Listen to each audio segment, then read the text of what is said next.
Good evening, everyone. Good morning.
Good evening, everyone. We're just waiting for the chairman to arrive so we can start the meeting.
Good evening, Mr. Chairman.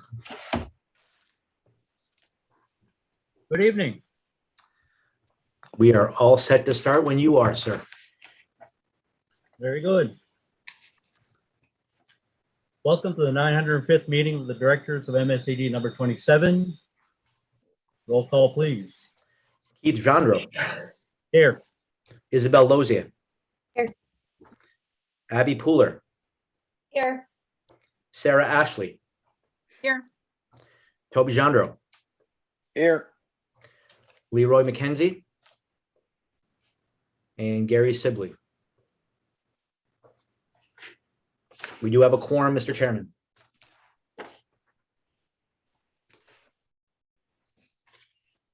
Oh, Mr. Chairman, I think you're on mute right now. We have adjustments to the agenda under new business. Yeah, we do have one adjustment. Do have just a brief adjustment. I'm sharing my screen right now. Under new business, new hires, we're going to add an item 3, VRMS CHS assistant theater coach. This was something that was added to the bargaining agreement this year.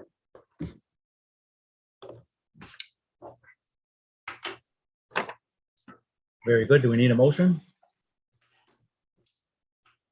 We'll take one. Do we have a motion to add under new business, new hires, add item 3? So moved. Second. Moved by Sarah, seconded by Abby. Any discussion? We're gonna do a roll call vote.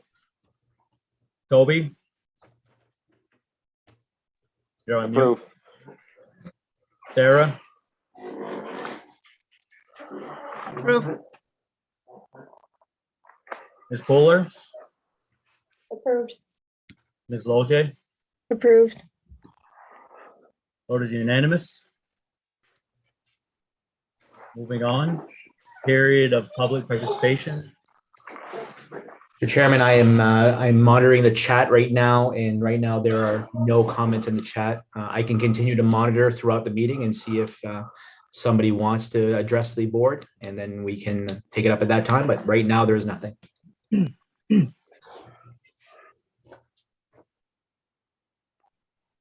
we have a motion to move the period of public participation to the end of the meeting, seeing as we have none at this moment?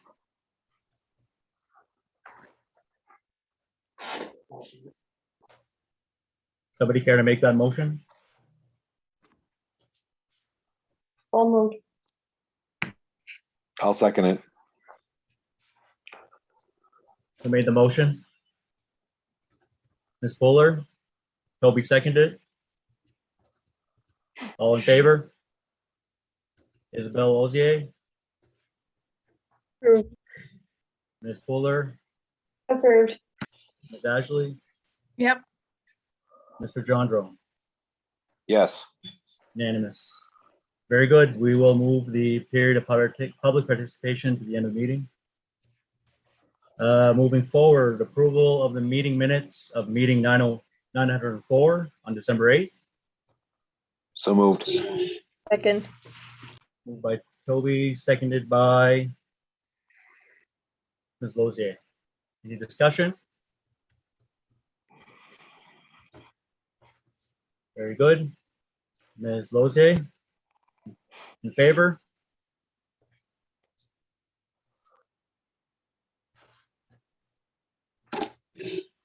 I know this is kind of a pain, but we're gonna have to do the roll call vote. Ms. Lozier, Approved. Ms. Fuller, Approved. Ms. Ashley, Yes. Mr. Jandro. Sounds good. Very good. Minutes are approved. Moving on to the approval of the financial statements. Item A, November 2021. Motion to approve. So moved. Is that Ms. Lozier? Second. It was me. Oh, I'm sorry. Very good. Motion by Ms. Fuller, seconded by Ms. Ashley. Any discussion? Very good. Mr. Jandro, I approve. Mrs. Ashley, Approve. Mrs. Fuller, Ms. Fuller, Approved. Ms. Lozier. Approved. Very good. November 2021 financial statements approved unanimously. Under item 5, D, 2020-2021 audit report. We have a motion to accept. We do have So Lucy moved. here who may want to just share a few items of information. Okay, Lucy, did you want to share anything? Yeah, I can. If you looked at the document that we emailed to you, on page 9, you'll see the unassigned balance that we carried forward, which was $938,148. We also carried forward a school lunch balance of about $44,000 and a continuing ed balance of $86,000. So those three items are $1,068,000. We used 880 of it as a carry forward to offset taxes in this year's budget. So we carried forward enough to what we had planned. And again, this year, it was a successful audit with no findings.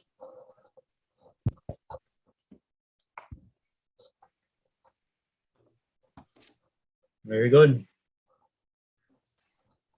Did we have a motion to approve the audit report? So moved. Mr. Jandro made a Second. motion. Second? Who has a second? Second. I'll second. Ms. Ashley? Any further discussion? Any questions for Ms. Tabor? Seeing none? Mr. Jandro, how do you vote? Approve. Ms. Lozier? Approve. Mrs. Ashley? Approve. And Ms. Fuller? Approved. All in favor, motion passes.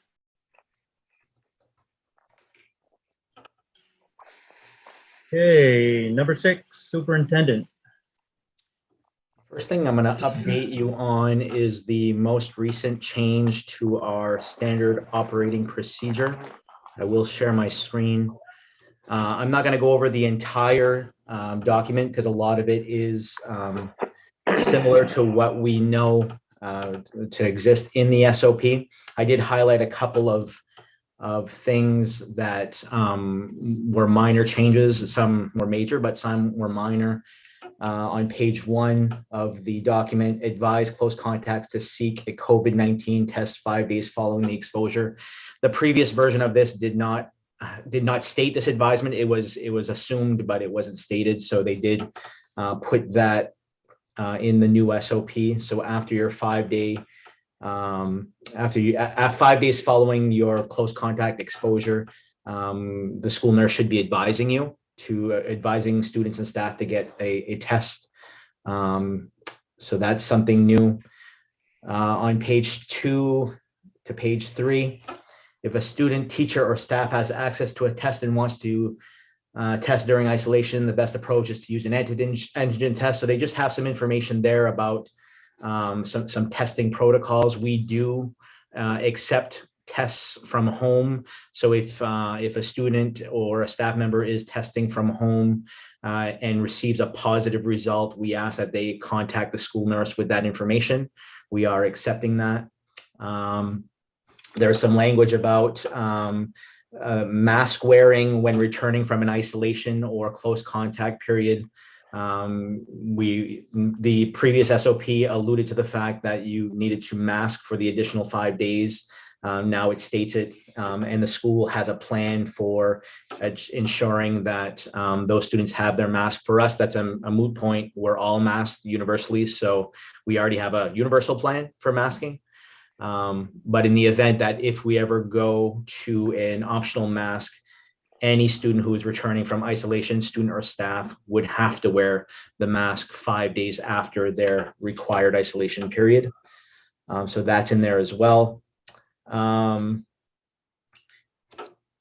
Same thing for when there's mask breaks indoors. We have to make sure that anyone who has returned from isolation or as a close contact has a plan to make sure that they have adequate distance when taking off their mask for eating and for any mask break. So we have that in place as well. Those close contacts who are enrolled in the pool testing program may continue to attend school. So that's something that we have in play that's been in existence anyway, because we've had pool testing. So that's exists as well. They've changed their definition of outbreak response. In the past, the old definition was 3 or more confirmed positives from different families. And now it's strictly a 15% absenteeism rule. So if we have 15% of our staff and or students out due to COVID-related illness, our school nurses are reporting that to the main CDC, and we would receive an outbreak status. As I made the board aware earlier this morning, last Friday, we were notified that CHS between Thursday and Friday We did have a spike in positive cases after our pool testing came in, and we did slightly exceed the 15% threshold, and we were at 15.08. So technically we are on monitor for outbreak status for the next 14 days. Nurse Monique will be reporting our daily numbers to the main CDC. Those are pretty much the highlighted changes for the SOP, and I'll take any questions that the board might have.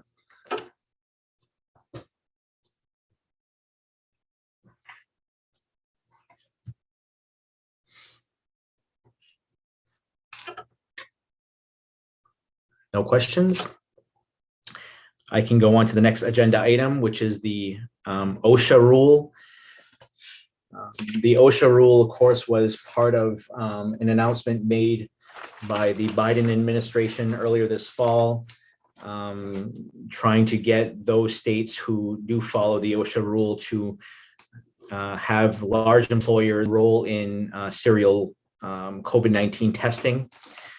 This went through the court process. They went through some different stays through the courts. It ended up in the Supreme Court. And then on January 13, the Supreme Court granted the request to stay OSHA's ability to implement, enforce ETS.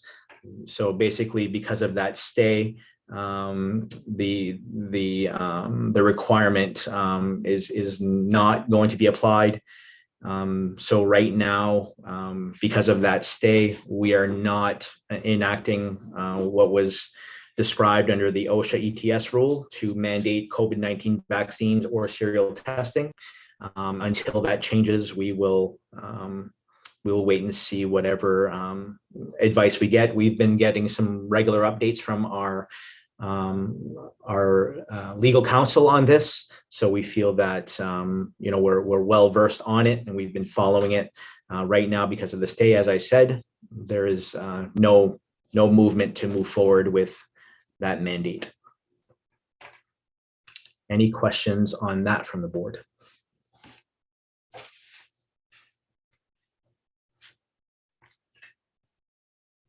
Before I turn this over to Dr. Hart to give us an update on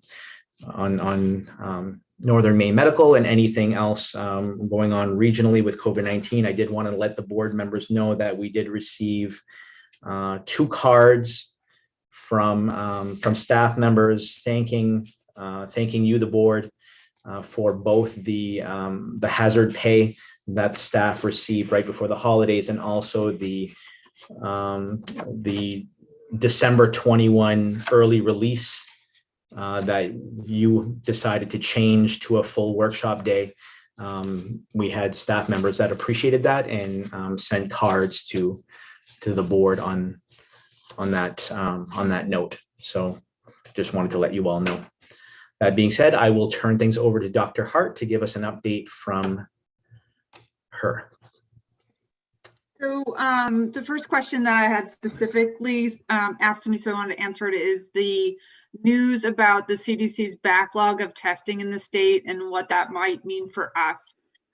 Nursing staff who's doing the pool testing for the schools does report that oftentimes there will be a delay, and specifically it's been as late as Friday on one occasion for them to get their pool testing results, in which case it's very difficult to scramble to get the antigen testing done. Other than that, it doesn't impact us locally as much because the hospital has, compared to our population we serve, a decent amount of PCR and antigen testing available. So talking to my colleagues downstate, they have to wait 5-9 days for any kind of test. And it's difficult to obtain, and here I have not heard of major issues obtaining a test when needed. So it hasn't impacted us greatly. If it impacts us at all, it would be those pool testing that the nurses are doing. In terms of what's going on at the hospital, most of what we're impacted now with COVID is the large amount of volume of COVID downstate. which limits our ability to transfer patients to tertiary care facilities when they need a higher level of care. So right now, a third of the patients currently in Maine Medical Center, or sorry, in Northern Maine, admitted, they admitted on the adult side, not the OB side. A third of them are awaiting transfer. And it's been as bad as somebody being admitted and waiting 9 days for a transfer for surgery that they needed elsewhere. We had a young person who had a decent sized heart attack who waited 3 days for a transfer. So those are the biggest impacts that we're seeing medically. And then staffing has been an issue with the number of staff that have been out. So last week we had to decrease the amount of elective surgeries. We did not have to cancel all of them, but we had to delay some. And we're kind of, we've had to scramble sometimes to find adequate staff. So the reason we decreased the elective surgeries is to pull those nurses to help on the floors, for example. And we were concerned it would keep ramping up, but it seems to be steady state. So we get people back from quarantine at about the same rate that they're going out, at least for now. In terms of something that has been a big question from the nursing staff and from parents and our patients over the last few weeks since the change in isolation guidelines came out is what to do about our athletes. So because of the guidance for athletes changing after the isolation guidelines changed, that's been a source of confusion for many parents. If you guys have heard about that, I can explain a little bit more. Essentially, the kids with mild to asymptomatic COVID who in the past were not allowed to do their return to play protocol for 10 days, cardiology and the others around the state, the American Academy of Pediatrics, the main branch, wanted us to keep that until they heard from pediatric cardiology and sports medicine, etc. So the national AAP has not yet weighed in on this, to my knowledge, but we got word after like last Friday that, or Monique would know, like I'm getting my Fridays mixed up, honestly, that it's now 5 days. As long as they are cleared to return to school, they can return to play gradually as long as they wear their mask 100% of the time for that second 5 days or post-COVID time frame. So that's been a source of a lot of confusion and some angry parents. You guys, if you've heard about that, that's what happened. Right now, if the national AAP comes out with something different, we're going to change again, and I'm just waiting for that to happen. Hopefully they won't. In terms of affecting kids, we haven't seen any transfers that I'm aware of for kids with COVID, but we have had, I've had an 18-year-old in my practice with long COVID, probably can't go back to college this semester. And at Fish River, there's been a 13-year-old, 15-year-old that have long COVID symptoms, enough to come see us. So it's not as much as the adults, which is good, but it's still there, especially for the older kids. The younger kids tend to be better. Thank you, Dr. Hart. Any questions from the board for Dr. Hart?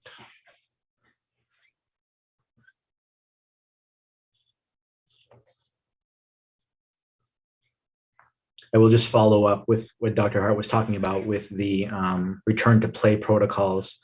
Several of the parents were looking towards looking for some kind of written guidance on this, and it's not in the SOP, and it's not it's not somewhere where you can easily point to. We were able, though, to reference the MPA's return to winter sports protocols, and it does have a section that says, the athlete should work with their PCP on a return to gradual return to play plan, and that's basically what we've been saying. Work with your PCP, and your PCP will tell you exactly what that return to play plan is, so that that is at least something that we can point to.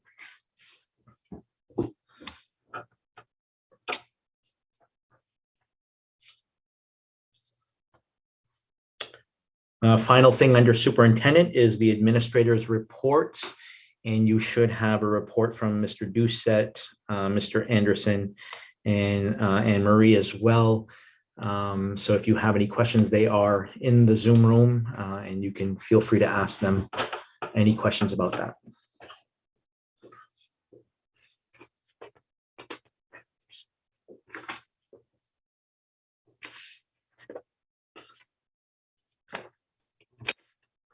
That's all I have, Mr. Chairman, under superintendent. Thank you. Item 7, committee reports. A, policy committee. So the Item first, I. the first one we have is the second read of policy BHC, board relationships and communication with staff. And that is something I can put on my screen as well. And I did also share with the board the section from the Maine School Management Association, section 9, board relationships with staff. Essentially, the policy here shadows what the MSSA handbook says with regards to the appropriate chain of command, if you will, or the flow of communication, not only on the relationship front from, the board and superintendent relationships, board and principal, board teachers and school employees, but also, how to communicate with staff and essentially, utilizing that chain of command when discussing with staff, discussing those things with staff. So this is a second read. I don't know if the board wants to discuss further. I'll open it up to the board. I take issue only because this came to us because of 20 MRSA section 1001 subsection 21, which you shared with us last meeting, Ben. Yeah. Which was I'll just read it because I don't think it's in this month's materials, but basically, communication with school employees and the public. The school board shall regularly communicate with school employees and the school board's school administrative unit and members of the public who reside within the boundaries of the school administrative unit. The legislature has come down and said that.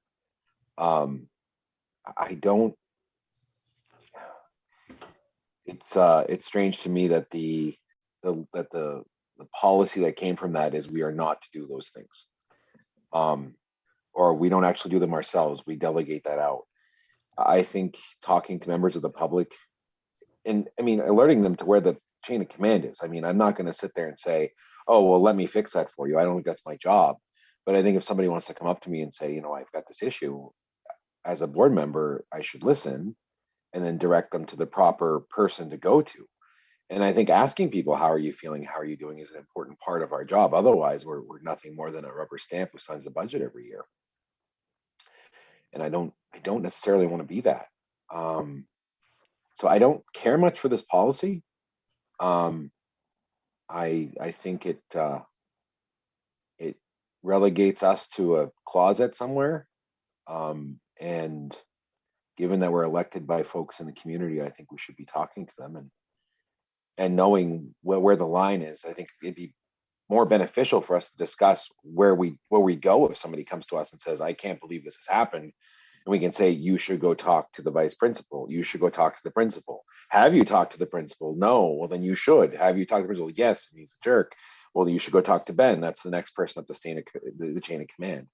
I don't think we can expect the public to just automatically know where to go. And if they come to us, I'd hate to say no. That's why. Is this one, Toby, that you would recommend we bring to the policy committee to just go through with a fine tooth comb and bring something that's more appropriate? This is a I don't know. What boiler. does everybody else think?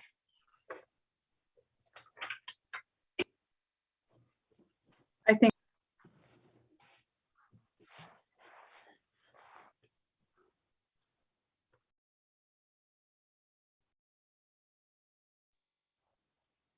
Sarah, if you're talking, we can't hear you. all I said was that I think that makes sense for it to go to the policy committee to look at.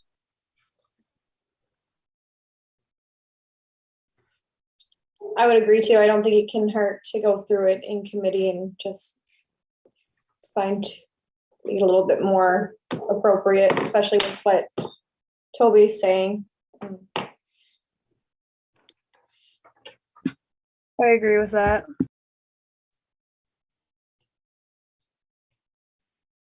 My only question is there anything that explicitly states that you cannot communicate with staff in this policy?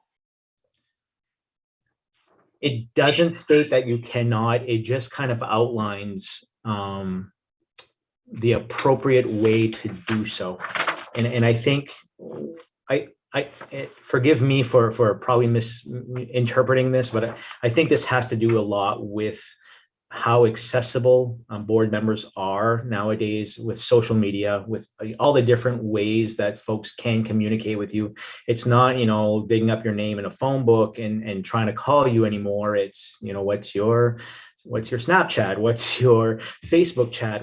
So you're easily accessible. And I think, we've seen some glimmers of this recently where some staff will send messages to some of you, but not all of you, in an effort to kind of get the opinion of those they believe sway one way or the other.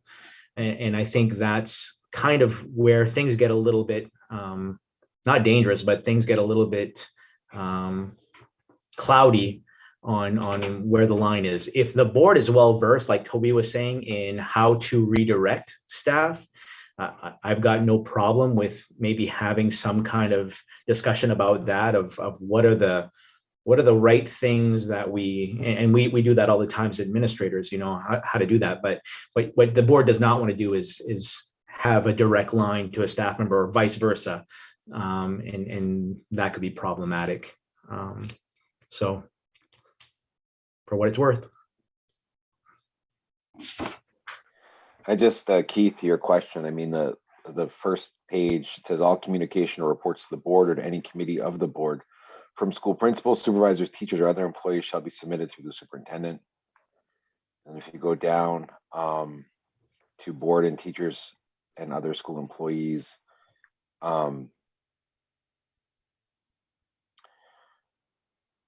it says direct access between the employees and the board may be obtained through channels established for grievances through applicable board policies. And then at the last one, it says communication with staff are the responsibility of the board as a whole. Individual board members should refrain from initiating communications or conversation with staff members on their own. I mean, that's short of an absolute prohibition. I've gone up to staff and said, how are things feeling? Because I really just want to know. And I would hate to feel like that's some sort of violation of policy, especially given that the legislation was so exactly the opposite of what this policy says. But we can send it back to committee. I'm fine with that. I think that might be, we can find an appropriate balance here, because I think this is way too far in one direction. Yeah, and that will Much give too me prohibitive. time to maybe look at some other examples that maybe other school districts have adopted. Maybe there's something out there. This is just a boilerplate. I agree. Let's send it back to committee. Done.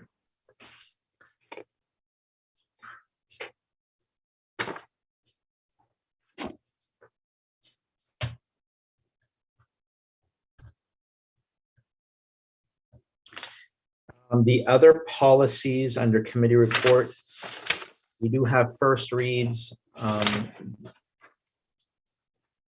Policy BCB, which is board member conflict of interest, and BCC nepotism. They're both, the changes are both related to, I'm going to share my screen here. To a change in the law. This is prohibited appointments and employment, section 1002.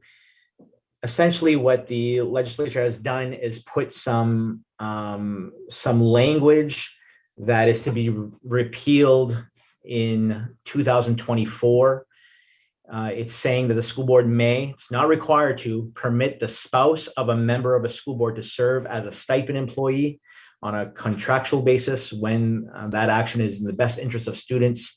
So essentially, because of the shortage of volunteers and stipend position individuals, this gives a grace period until July 1st, 2024, where we could allow for the spouse of a staff member to be a stipend employee and also a volunteer, as long as they're not directly reporting to an administrator in charge, is basically how it's worded. So in the proposed policies, for example, proposed policy BCB, I included some optional language to meet the intent of the law.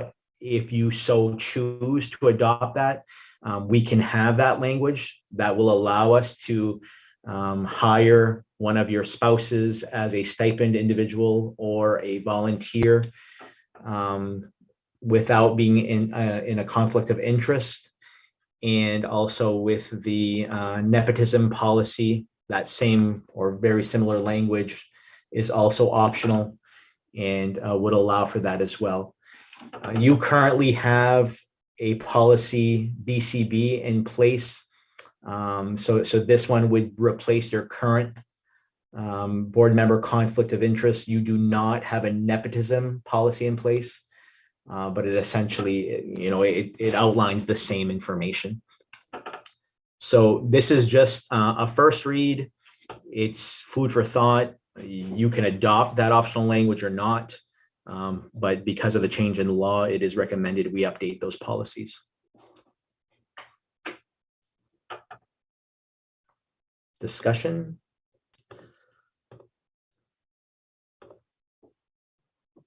I feel like having more opportunity for people to help out is a good thing. Not a bad thing.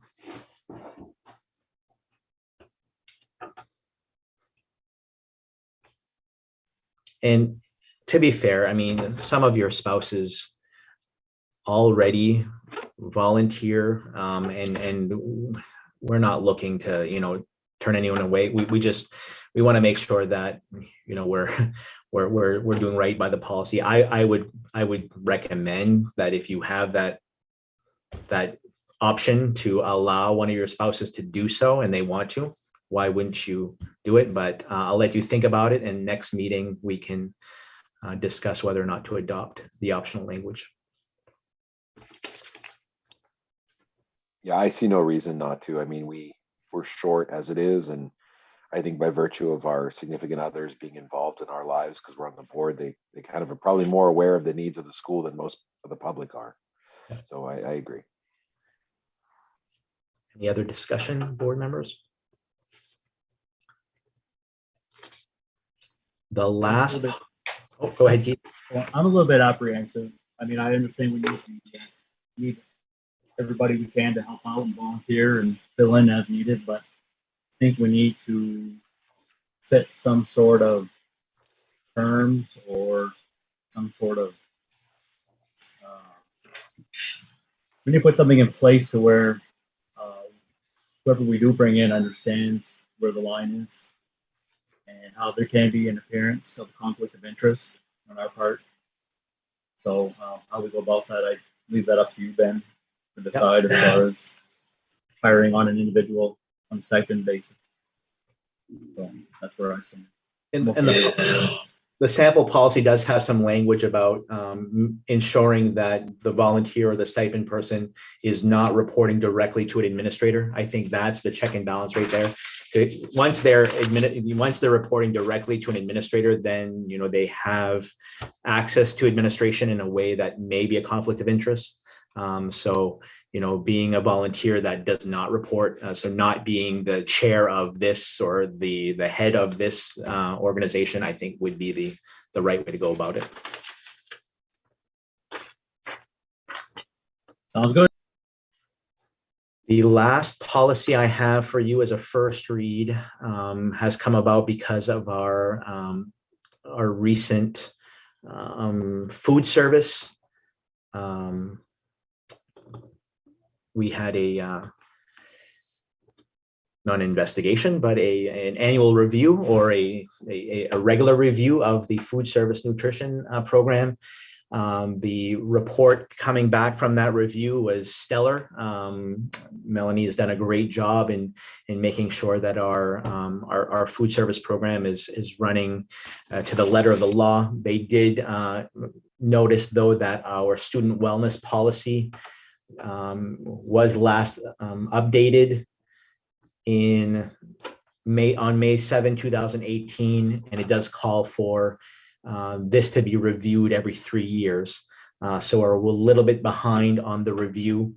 I did an overwrite on the copy you have of our current policy. They just seem to move things from one place to another. So not huge changes, but they do require that we do have that review and update that in our policy. And they're asking that we have that in place as part of the review process by June 30. So I'll let you take a look at that first read. It does talk about a wellness committee that a board member should be a part of. That was not part of the original policy, so that might be something that we need to add to our list of committees. Having a board member on the wellness committee, typically meet once a year to go over this policy and the procedures we have in school.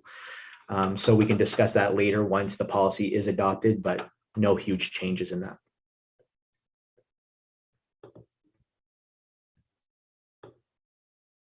I just realized I was discussing that and I wasn't sharing my screen, so I apologize.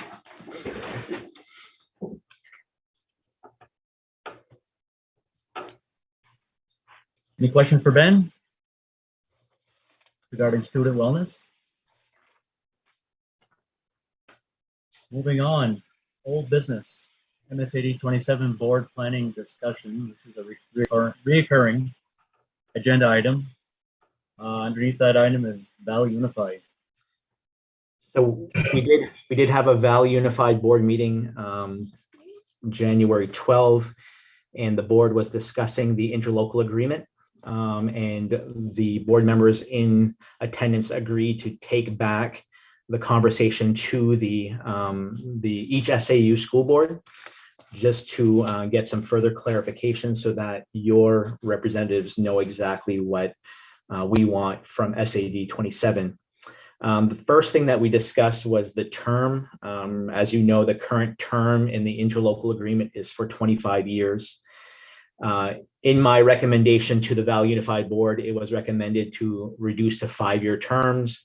We had some great discussion during that VU board meetings, and shorter terms were discussed. We were able to have Lucy weigh in a little bit and Giselle talk about, the difficulty of getting out of a relationship without a proper time. And so our recommendation was no less than 2 years. We prefer 3 or longer, but no less than 2 years. And that's something that Toby and Keith, who were there, wanted to take back to this board to talk about that term limit. 2 years, 3 years, 5 years, all are better than 25 years. And just so the board knows, SAD 33 and Madawaska were very much open to a shorter term as well. They didn't believe that 25 years was in anyone's best interest. So I'll open the floor to the board to discuss the term.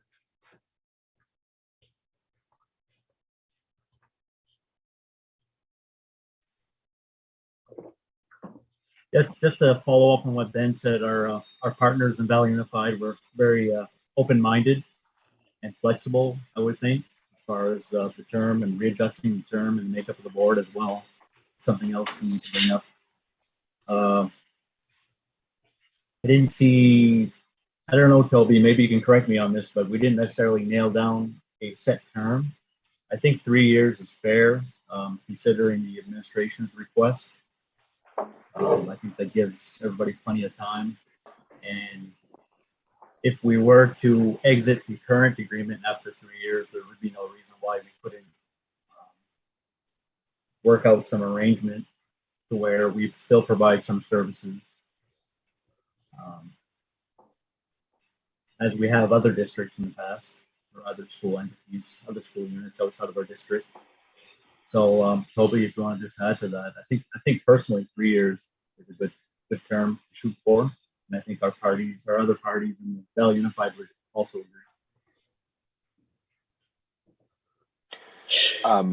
I think from my perspective, Ben made a really good distinction at the last meeting. There's a difference between the term and the opt-out period. And not because prior to it was there was always the opt-out, but it was so difficult that unless everybody agreed, nobody could get out. So we ended up kind of talking about both and conflating them, I think, quite a bit in the meeting. I didn't walk away feeling clear that everybody was necessarily on the same page with this stuff. They were all the same direction. But some of the discussion we had was kind of isolating that which could be separated out from that which would be more difficult. And we talked to Lucy about that, and Giselle, just, what are the contracts we have that's 2 or 3 years? What are the contracts we have that renew every year? And I think with an eye to that, and if, I guess from my perspective, I had no issue with, I think the second part of the meeting where we talked about how we vote and how our votes matter and how we weigh the votes, I think really come in harder than anything else. Because ultimately it may be that we want to share services through Valley Unified, maybe not as many, but there may be some that we want to keep. There are some that were highlighted that we get funding from the state to do, and those I think we'd be foolish not to continue to use. But the ones that we're doing because we want to, we may want to exercise a little more autonomy. So to a hard and fast date, I think I'm more inclined to go with 2 with an asterisk, saying that if we need a third year to extract, if a party needs a third year to extract itself from a particular piece, then they either pay for it or they take that year. I mean, I guess there's multiple ways we can do that. I think the sooner everybody feels like they can come and go as they please, the more inclined everyone is to work together. I have to say that was the best meeting we'd had in a long time. Valley Unified, I felt like I was working with people who were partners, whereas up to then it always felt a little antagonistic. That's because you compared yourself to a cat in a box, and it opened up everyone's mind. That was the best metaphor I've ever come up with in my life. So, and I think it was apt. So I think, it felt better. And I felt like at the beginnings of when we were doing Valley Unified, where maybe we could figure something out for the first time in a long time. And I'll say that I'm generally not an optimist, but I walked out of that meeting feeling much more like I was heard and was much more open to listening than I have been in the past. So for what it's worth.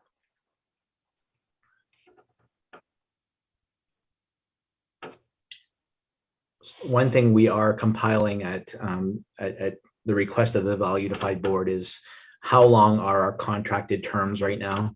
So our contracted positions, our software licenses. So that's something that we're going to be presenting to the Valley Unified Board when we meet again, just so that they have an understanding of how hard it is to sever ties when all of these things have been merged. So just so you have that information.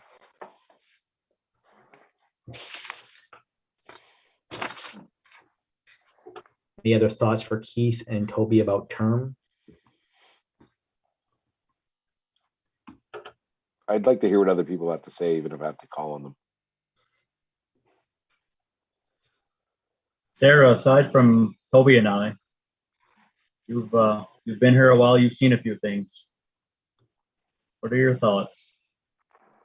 I'm glad to hear that things were, it was a smoother meeting, a more unified kind of working together meeting. As far as whether it's 2, 3, 5, I guess I don't have a super strong opinion one way or the other. I think maybe it's more important that everybody feels more agreed upon on it. And, you know, I think what Toby was saying earlier makes sense with, you know, it's gonna need to reflect contracts. I mean, if a lot of our Valley Unified services are 2-year contracts or 3-year contracts or whatever it is, there has to be the time to be able to prepare it, to get in, to get out, to find replacements, whatever that needs to be. So I feel like the number doesn't matter as much as that grace period of how you make it work. I know that's not super helpful, but Those are details that can be worked out in the ILA. right. I think what Toby and I and Gary need for our next meeting is normally we just get recommendations and we really don't nail down a vote on anything. And I don't think we need to nail down specifics, but I think it would be a good idea to go in there with an idea of, you know, maybe we want to go in and set a minimum of 2 years with no more than however much. And we work with our partners from there, because you know, I got the same takeaway as from Toby and Ben from the last meeting, is they want to work with us. And the tone was very good at our last meeting, and I'm very hopeful. So Toby, if you have any ideas for a motion that we ought to make, now would be the time. Maybe move my big dog's head out of the way. How about I move to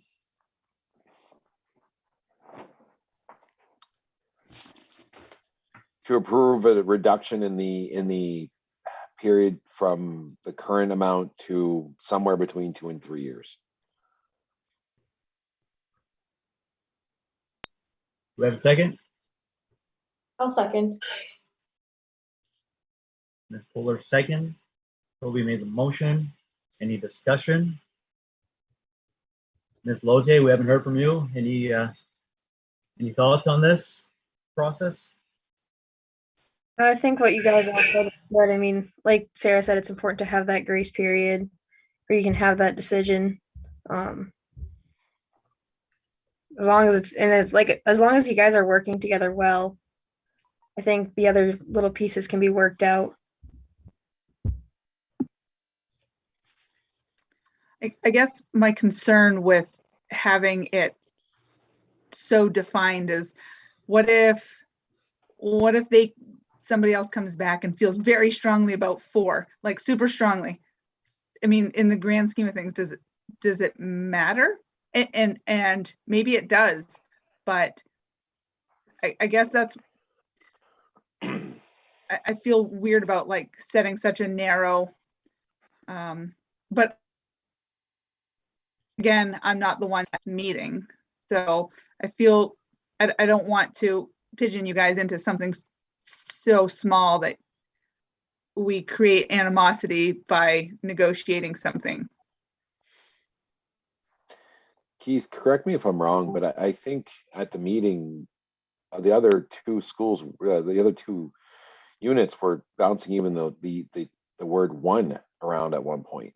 I mean, it wasn't, nobody was like really excited about a long-term commitment. I think what reeled us in was Lucy and Giselle.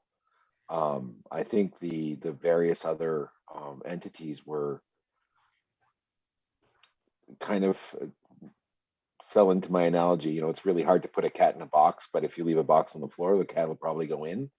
And that maybe we'd all cooperate better if we could just go into the box instead of being put into the box. I think that was the idea. So, you know, 1 year, and we go at it, that was actually bounced around at one point, not just by me, but it was echoed by somebody from Frenchman, and somebody from Madawaska. So I don't know, Sarah, if that's a concern that I don't know how concerned I am with that. But I'll leave it to Keith to see what his thoughts are. Okay, so I guess that's then the point is I don't want to make the box too small, right? But by making it such a tight fit. I know cats are pretty incredible though. Well, I guess I would say if I just don't understand, I guess I don't understand.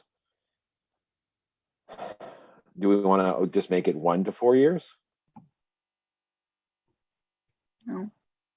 Well, first of all, we have a motion on the floor, so let's get through this motion. And I actually, the only thing I want to add to this, and the reason why I was personally apprehensive going down to 1, is just because of the initial recommendation of administration, certainty that may be needed for certain people, and knowing that what's going to be in place is going to be in place for a set amount of time. I don't think 2 to 3 years is reasonable. And I didn't walk away from our Valley Unified meeting thinking that our partners were dead set on one-year agreements either. I just think when you're only planning 1 year at a time, and when you're battling one budget season at a time, we need some certainty when planning for the future. That's where I'm really apprehensive about going down to just 1 year, even though, yes, can bill other parties for services provided if they so desire to continue. But I really think ought to go no less than 2 years. That's my thought. Anybody else have anything to add? I don't know if it's helpful for me to just kind of, Toby mentioned it earlier. We have to really separate what term means versus what withdrawal means, right? So for me, and maybe that's something we're going to have to define in the ILA, term means this is the term we agree to share these services. So we have these slate of services. We agree to share these services for 2 years or 3 years, whatever you decide. That means you're not going to dismantle those services in that term until we revisit it again, until the next term. Withdrawal is a whole other conversation. It's we want to get out, and that I think has its own complexities. So when we talk about term, we're just talking about these are our services. We agree to share these for X amount of years, if that's helpful. I think so, and I think Lucy at our Valley Unified meeting, or was it Giselle, offered up a couple of examples of, I believe maybe it was our school that we shared with our partners, and a few other items which are multi-year contracts with the service provider. Either one of you could maybe just give us a brief example. One was Tyler Technologies. There's several that are in the same boat. We have the financial system, we have the time clock system, we have the curriculum piece. We have the Power School, which is the student database. Those items took more than 1 year. Some are 2.5, 3 years before we were able to combine them successfully. And we're still tweaking how best they work. So to turn around and dismantle even as simple as just a shared service that one district may no longer want is a really tremendous amount of work. And what we want to ensure as we're doing this is that we leave the 3 districts in a really good position that they can take on and move forward without having difficulties and no longer having the support from the staff. Some of the services, if we have to turn around and hire a new personnel to take over that task in the new in one of the districts or 2 of the districts, would require advertising, filling the position, and training while we're still flying the plane.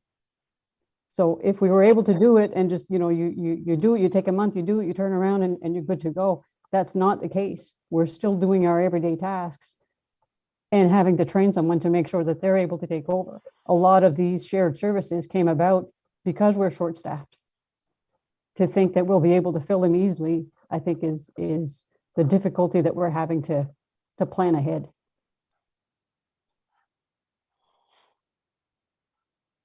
Thank you, Lucy. You're welcome. Any further discussion?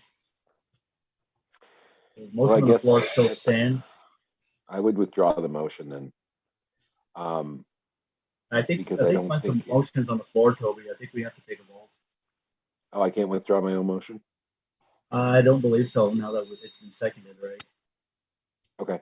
I guess my only thing I would say is perhaps we go in with an idea, and as much as I don't like it, just see what we get back from the administration on these contracts.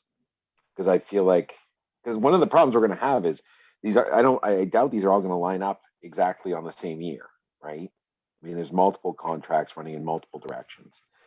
And maybe it's just something we go back to Valley Unified with and kind of explore with the rest of our Valley Unified folks and see what we can agree to there. Maybe we don't want to be hemmed in at all. I mean, it might be something more complex. It might be that we extract ourselves from one contract because we have an opportunity to do so this year on something that we don't necessarily want to share, or we keep some others going. I mean, it's not as black and white as pulling a plug, I don't think. I think some of these things we can continue to share, and some of them we may not want to. And some of them we want to share outside of Valley Unified. I mean, we have multiple options. So I'm moving more towards Sarah's position, where I don't know if setting fixed dates on the whole shebang is necessarily helpful. I mean, there's so many moving pieces here, but at the same time, I mean, the longer it continues to go on its own, the harder it's going to be to do anything about it. I mean, that's what I'm weighing, is that the more we do this, the more entrenched it's going to become. And I don't know. So that's my hesitation on my own motion, is given that I don't know all the facts, I don't even know what to do with it. Ben, with the Valley Unified Board, had we not formed an ILA committee? We had not. It was going to be a recommendation. However, I think we agreed that we wanted to have those discussions in public at a Valley Unified full board level, rather than have a subcommittee make those determinations. So we have not.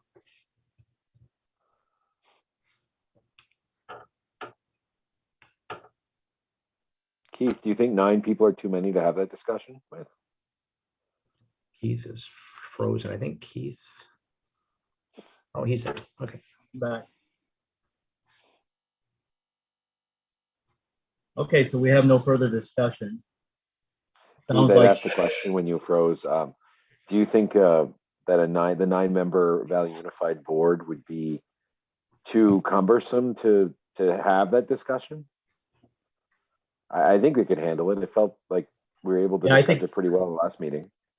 I agree. Like Ben said, we've got the term is one issue, withdrawal is a separate issue. We've got a whole lot of little things that we need to work on, and I think Valley Unified Board meetings are the place to do it. For us to nail down something right now where we're really not 100% sure what our partners want to do, I don't want to lock us in, as Sarah said. So I think we'll just go ahead and end discussion. Doesn't sound like the motion is going to pass, but I'm going to go ahead and we're going to go ahead and take a roll call vote. Toby, how do you vote on the motion to reduce the term from 25 years to 2 and no more than 3 years? No. I vote against. Good. Mr. Toby Johnner votes no. Mrs. Sarah Ashley, how do you vote? No. Okay. Ms. Fuller, No. Ms. Lozier? No. That's And everybody. Keith, to keep it Motion clean, fails. I'd like to put another motion forward. Okay, what would if I that be? may. Just the board agrees that reducing the term is something that would benefit us, period.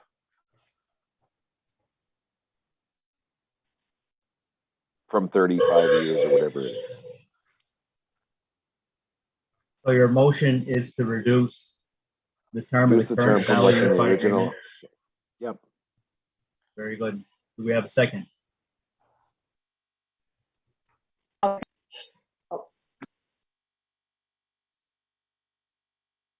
Sarah has a second on that motion.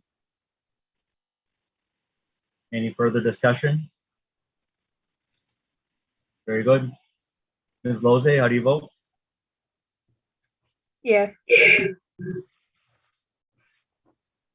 Ms. Fuller? Yes. Mr. John Drow? Yes. Mrs. Ashley? Yes. Very good. Motion passes. I believe underneath that same item, Ben, we had also talked about the makeup of the board. Yeah, and I'm gonna, if it's all right with you, Mr. Chairman, I'm gonna skip over that one and talk about withdrawal first, because we're kind of talking about the same thing when we talk about term. So I'm just gonna shoot over to withdrawal. Right now, your current agreement, your ILA does not allow any member to withdraw until 2043. So you can't get out. After 2043, a withdrawing member must give 2 years notice and be approved by 2/3 of the membership. That does not include the board members withdrawing from the withdrawing SAU. So 2043, if SAD 27 wanted to withdraw, it would be up to Madawaska and 33 to allow them to withdraw. So that's basically how the current language goes. So my initial I'm not giving a recommendation, but there's just some options that I want the board to consider.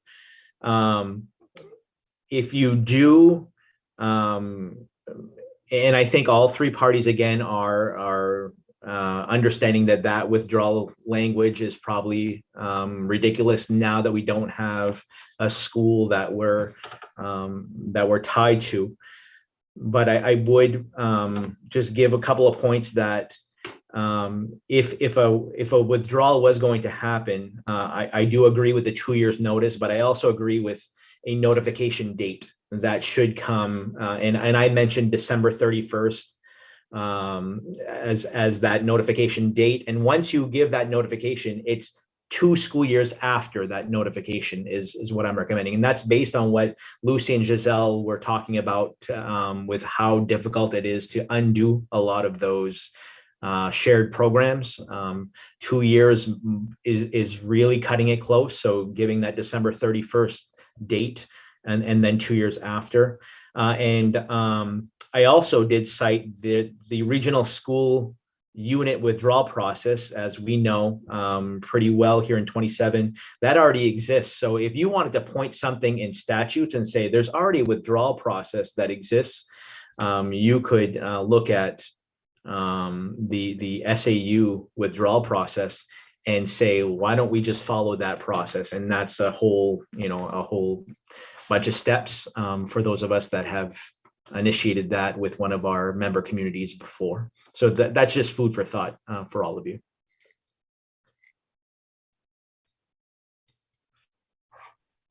Ben, if we were to follow the statute recommendations for withdrawal, if this were an RSU, would that not require us to form a withdrawal committee? Correct. Or would that be just the withdrawing community? If we were to shadow that withdrawal process, we'd have to form a withdrawal committee. It wouldn't necessarily fit exactly the RSU language in the law, because that says a municipality withdrawing, but we would have to do an SAU withdrawing. So we'd have to modify it a little bit to meet our needs. We wouldn't fit in the law, but we could essentially shadow it. I would just say that for me, it makes more sense just to have, I think the December 31st deadline makes sense because it gives everybody the warning. And I think it just a 2 years notice to the other members. It keeps us all honest, and I think it keeps us working together. Because if somebody's feeling like they're being shut out, they can say, you know what, we're out of here. And then we can have discussions about what we need to do to make it better. Yeah. And part of the problem is the way we get things set up is nobody can leave. So if somebody's annoyed or put out, they can't even take their ball and go home. And I think having the option for all three of us, this isn't just about 27, this is Madawaska, this is Frenchville too, and this and again. I think it just makes sense to be able to say, you know what, I don't think this is working anymore. I think we'll have less of a chance of hearing that if we make it easier. Toby did mention during the Val Unified meeting too, that a member might have to withdraw because of necessity. They might have something that happens in their SAU that's very drastic. A major employer shuts down, or an exodus of X amount of students or whatever, and you have no choice, but you can't afford those services. So it might be out of necessity, not only out of, desire.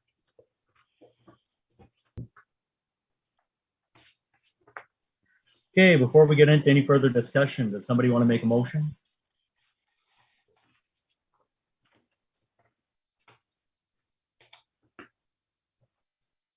I'd like to move to suggest that we work towards a withdrawal request notification of December 31st with 2 years notice. December 31st for 2 years notice to the other members of the Valley Unified, that any member can withdraw with 2 years notice on December 31st. Second.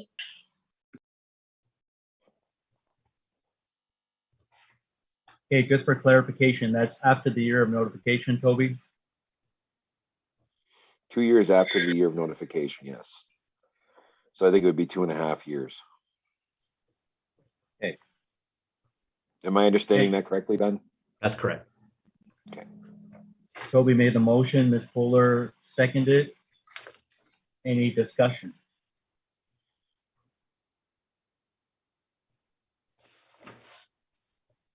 Seeing none, Ms. Ashley, how do you feel about this? Yes. Okay. Ms. Lozier, Yes. Mr. Jandro, Yes. Ms. Fuller. Yes. Motion passes. All right, the last thing, going back to board membership, this might be one that takes a little more negotiation, if you will. We did discuss a couple of options with the Val Unified Board. And my recommendation was to move to a membership that matches your cost sharing. So SAD 27 has essentially 50% of the cost share. They should have 50% of the board membership, so on and so forth. Option one presented was a 10-member board, 5 from SAD 27, 5 being the 50%, 3 from Madawaska, representing 30%, and 2 from SAD 33, representing their 20%. The discussion about that was that we are a 7-member board here at SAD 27. Having 5 appointed members is essentially almost all of the board. So that could be problematic. Option 2 was to reduce that, to cut that in half. So do a 5-member board, 3 from SAD 27, 2 from Madawaska, 1 from SAD 33. Excuse me, that would be a 6-member board, not a 5-member board. 6-member board, 3 from 27, 2 from Madawaska, 1 from 33. The representative from SAD 33 felt like being one lonely member might be daunting from 33 and not having somebody to collaborate with. So that was a concern about that. And then the final option was to either remain a 9-member board or some other membership board, but have weighted votes. And this is actually something that exists with some RSUs. They have weighted votes. So you just have to do the math with each vote. If you were to remain a 9-member board, and SAD 27 has 50% of the cost share, their 3 votes should equal 50% of the total votes. So each vote would be like a 16.66% weight on the vote. Madawaska, with their 30% of the cost share, their 3 votes would equal 10% each. That's easy. And then 27, their 3 votes would be 20%. And that would be about 6.66. So you could do that. It's just a mathematical game at that point. And obviously, when developing the ILA, whenever the Valley Unified Board comes up to an agreement with what they like in the ILA, we would have to work with our legal team to figure out, all right, what constitutes a supermajority vote on certain things and what's a regular vote. I think that's something that's going to have to be ironed out. But those are 3 options that were presented: the 10-member board, the 6-member board, and then the weighted vote situation. So I'll open that up for discussion.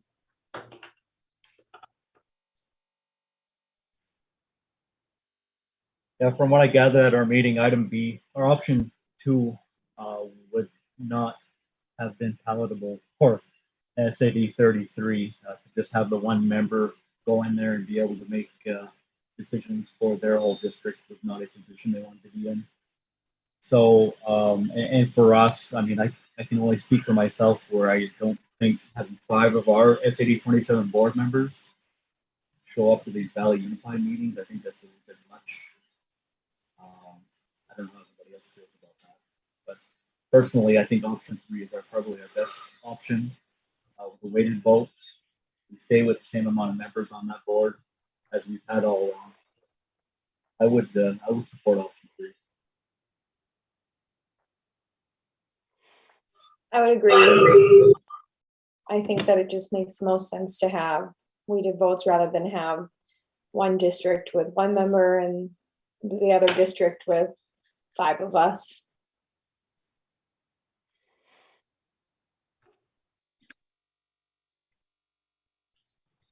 I agree. I think that 3rd option with the weighted votes makes the most sense. Plus, math is fun. I agree half of the math is fun part, but the 3rd option is probably the best one, in my opinion.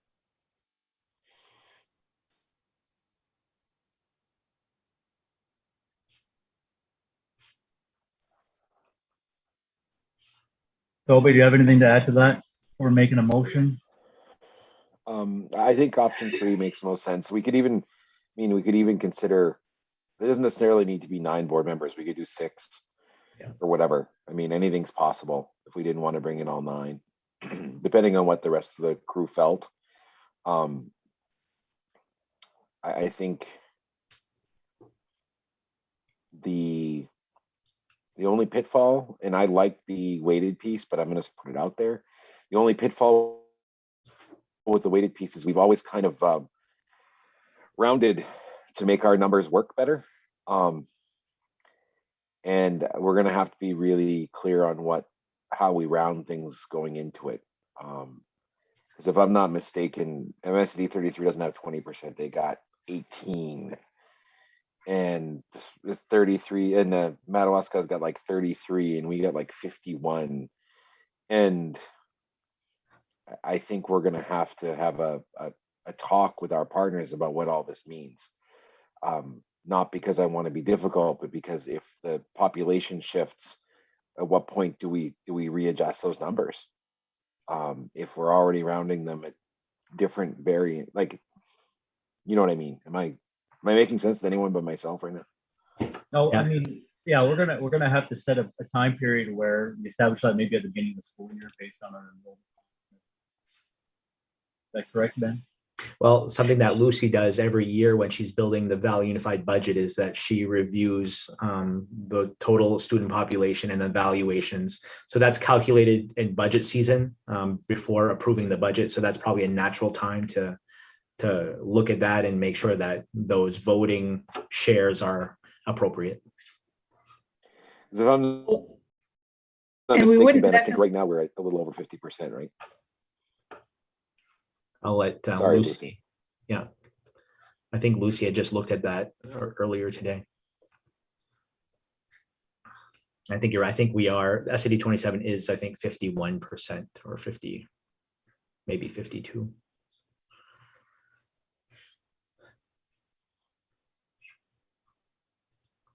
A really good Zoom host would have Jeopardy theme music right now. Well, while Lucy or whoever's looking for something, I do know that the statutes do contain language for reapportionment for RSUs, for example, or SADs or what have you.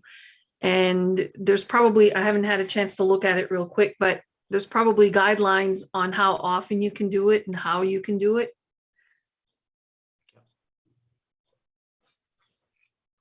Yeah, I think my biggest concern, Giselle, is that I don't want to go into this saying, oh, we're only 50%. And then I don't want it to look like we're playing games. Yeah. And we turn out to be 52%, you know, and I don't want to be that way. I want to be, Yeah. I want to cooperate, not fight.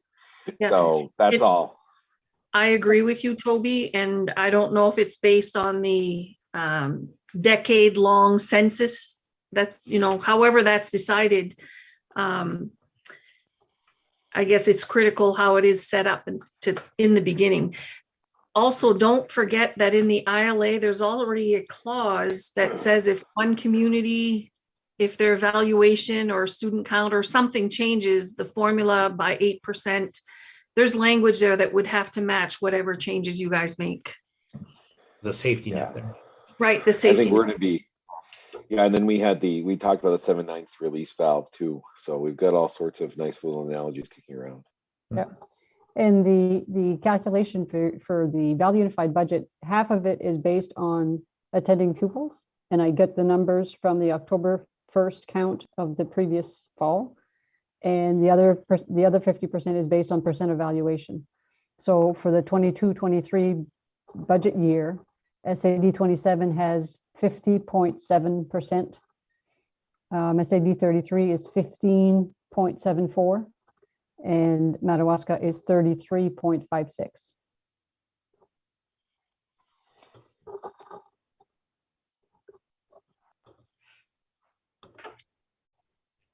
I mean, knowing those, we wouldn't have to round if we're weighting stuff. It could just be at every whatever budget season or every 2 budget seasons that's just reevaluated and then the equation is reset, right? Isn't that easy enough?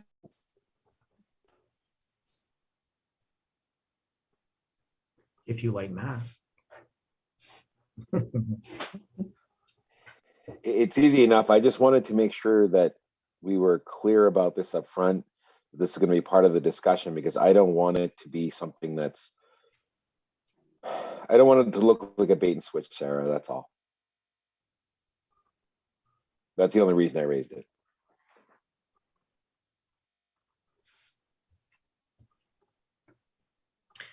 So it sounds like the board is more in favor of some kind of weighted vote movement. I guess I would move to explore a weighted vote as have the representatives explore a weighted vote system with Valley Unified. I'll second. Moved by Toby, seconded by Sarah. Any further discussion? Okay, Ms. Fuller, how do you vote? Yes. Fuller votes yes. Ms. Lozier? Yes. Yes. Ms. Ashley? Yes. Mr. Jandro? Yes. All in favor, motion passes.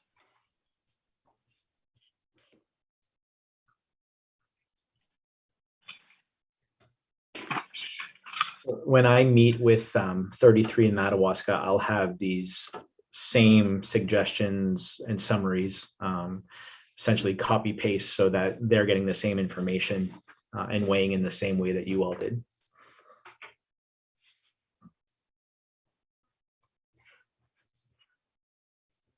Okay, I think that wraps it up for old business. Item 9, new business. Items for information, retirements. Ben? It isn't so. We have a retirement announcement. After 33 years in high school, I can see the light at the end of the tunnel. It's pretty sad when you see your kids graduate from high school and college, and I'm still in high school. It is my intent to retire on the 4th of November, 2022. With that being said, I will not see SAD 27 stuck. If you are unable to find a replacement, I'd be willing to work per diem until one can be found. I have learned a lot working for SAD 27, but I can honestly say these last 2 years with COVID have been the strangest and the toughest. My hat goes off to you and your administration for pulling us through this. Sincerely, Rudy Martin.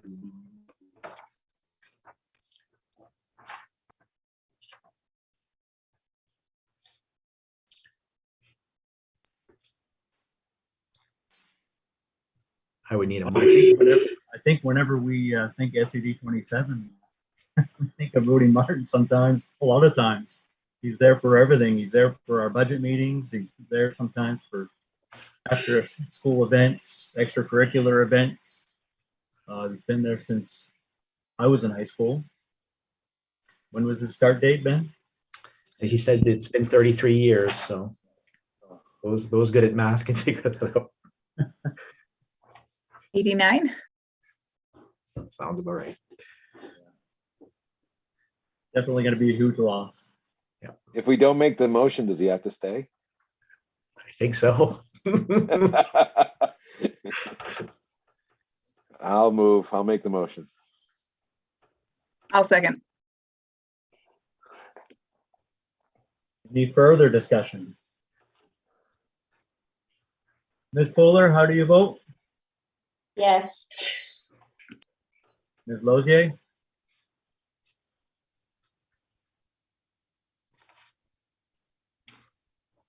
She said Ms. Lozier, how do you vote? Yeah. Ms. Ashley? Yes. Mr. Jandro? Yes. Motion passes reluctantly. Thank you, Mr. Rudy Martin.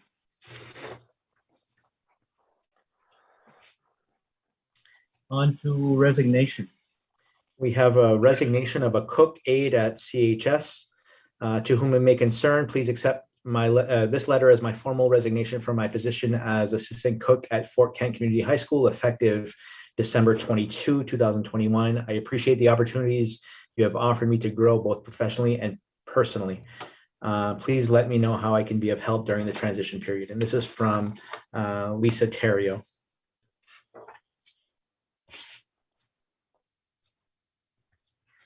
So moved. Moved by Toby, seconded by Ms. Poehler. Any discussion? Seeing none. Mrs. Ashley? Yes. Ms. Poehler? Yes. Ms. Lozier? Yes. Mr. Jandro? Yes. All in favor? Looks like we have a second resignation. Ben? Yep, we have a cook aide at Fort Kent Elementary. And I apologize, I do not have the letter. This is a resignation from Samantha Boucher, who was with us for a short time. Her resignation was effective immediately when she submitted it. So moved. Second. Moved by Toby, seconded by Ms. Poehler. Any discussion? What's going on with our cook aides, Ben? it's a tough job. It's not the highest paying job. I know that Lisa was offered a position at Northern Maine Medical Center that she couldn't turn down for the pay. And although we've done pretty well in the last negotiations to raise those, it's tough with those wages. It just is.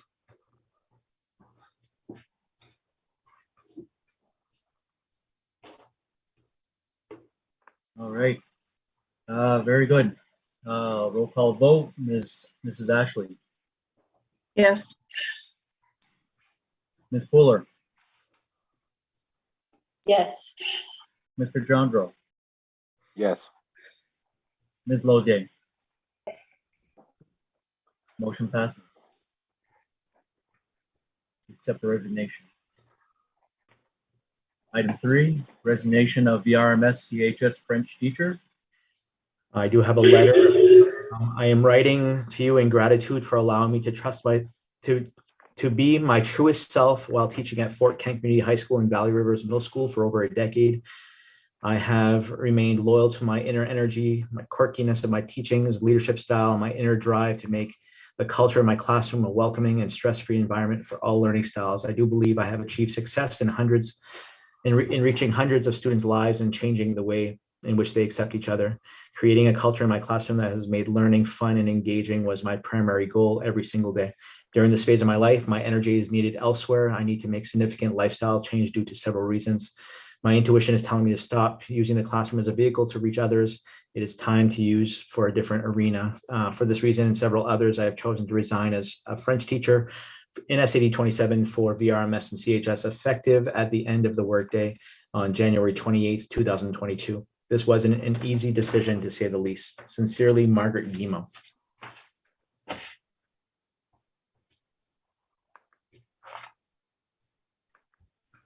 We have a motion to accept Ms. Guimau's resignation.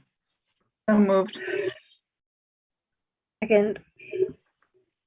Seconded by Isabel, moved by Sarah, seconded by Sarah. Any discussion? Mr. Jandro, how do you vote? Approve. Mrs. Ashley? Yes. Ms. Lozier? Yes. Ms. Fuller? Yes. Motion passes. Transfers. We have one transfer to report on, Ben. Yeah, we do have a transfer of a Fort Kent Elementary ed tech who's transferring to Valley Unified Continuing Ed. This is Selena McBriarty, and she'll be working as, or she has been working as, an early childhood aide at the Chippy Center. So just wanted to notify the board that we did have that transfer.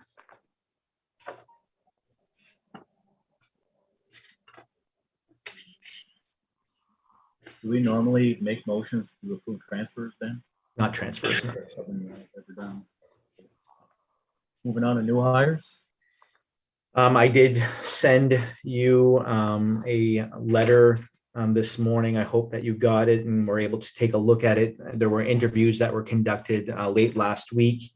And by the end of the day, Friday, the interview committee for our VRMS CHS French teacher, which included Mr. Coletta, Mr. Doucette, and Robert Deg, our other French teacher. They are recommending Connie Cloutier, who is currently the French teacher at Wisdom Middle High School, and she's also our elementary French integrator in our 3 Valley Unified elementary schools. They are recommending her based on her references, her experience. She has 18 years of teaching experience French in all levels, elementary, middle, and high school.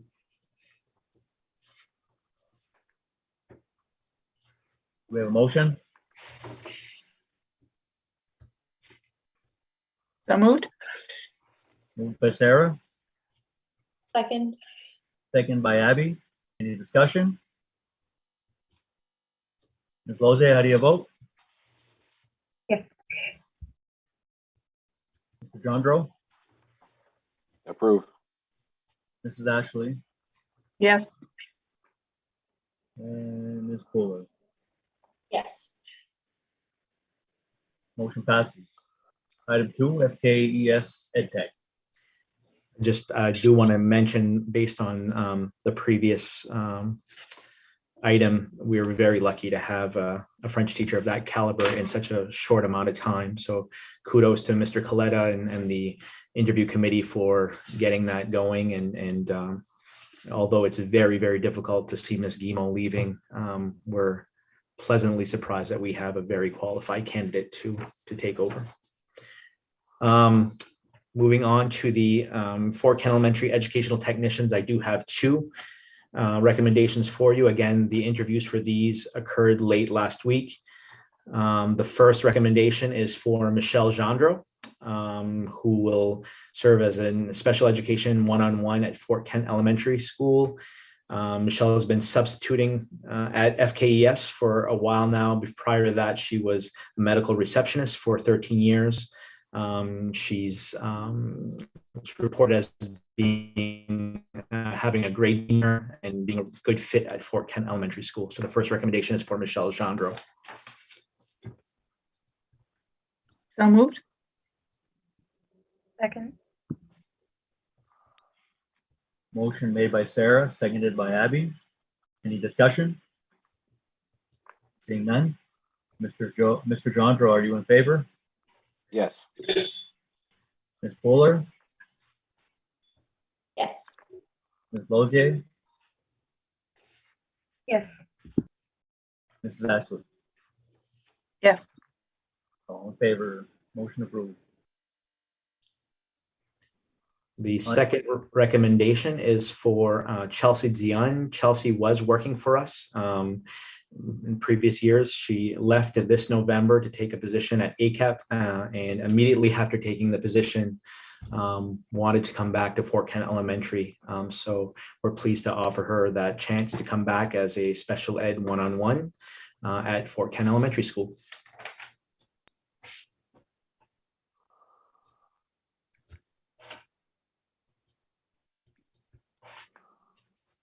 We have a motion to accept Ms. Dion as a new hire EdTech one-on-one, special EdTech one-on-one. So moved. Moved by Ms. Fuller, Second. seconded by Ms. Ashley. Any discussion? Seeing none. Mr. Gendreau, are you in favor? I am. Ms. Fuller, Yes. Ms. Lozier, Yes. and Mrs. Ashley. Yes. Motion passes.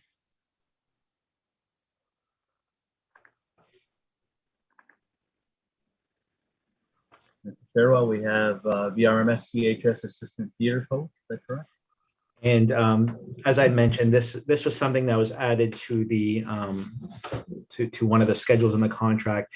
As you know, our theater director, Mr. Clapp, is no spring chicken, and he's looking at not only getting help because of how demanding the productions are, but he's also looking at, trying to groom for the future as well, so that the drama program does not go when he decides to step away.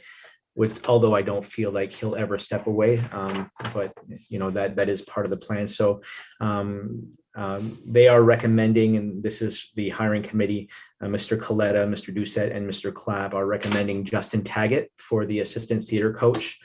Mr. Taggett has several years of experience working with students as a substitute teacher.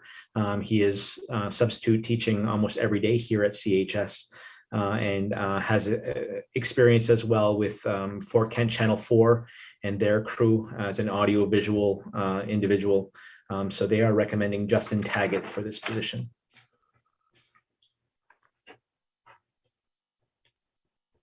We have a motion to accept. Mr. Taggett, So moved. moved by Ms. Fuller, Second. seconded by Mrs. Ashley. Any discussion? Seeing none, Mr. Gendreau, how do you vote? I approve. Ms. Fuller, Yes. Ms. Ashley, Yes. Ms. Lozier. Yes. Motion passes. On to current openings. You see, we have some coaching openings. We have varsity softball coach, varsity softball assistant coach, and the high school tennis coach, which are all openings right now. I do believe soon we will look to fill our district head custodian, although we don't have to move too quickly. Mr. Martin is with us until November. I did ask that he is part of that process of helping us find his replacement. So we'll open that position most likely in-house when the time comes, and then we'll move forward from there.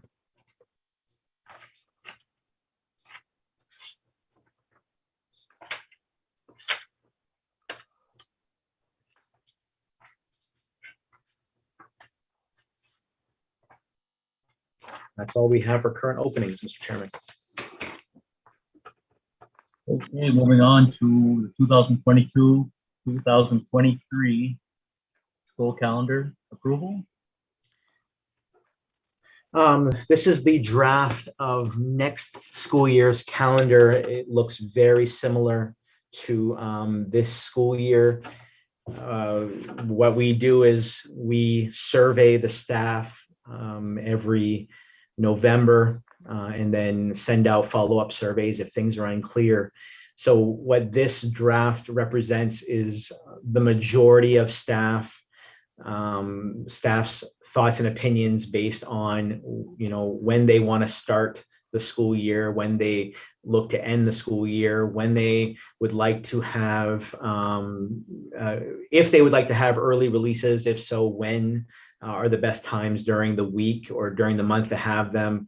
Also, when is the best time to have a fall workshop, a winter workshop, a spring workshop. And then we also survey the farmers, the local farmers, about what weeks they choose are best for harvest. So that represents what our farmers are thinking as well. So it does represent the majority of respondents to those surveys based on all things. So you can see that because we are trying again to end the school year before that third week of June, we had to step back and provide the first workshop day for staff at the Friday of that week in August, and then do the second workshop on a Monday. So students would be starting on a Tuesday. Your Fort Kent Elementary and CHS VRMS staff voted to have harvest break straight across the board. So with this draft, there would be no breaking for harvest for any of the SAD 27 staff or students. They would all be recognizing the harvest break, and then so on and so forth. Everything else falls into place. It's a 89-day split, 87-day on the semesters, essentially 43 to 45 days per quarter, with the total of 176 and 182 for staff. So that is the draft of the calendar.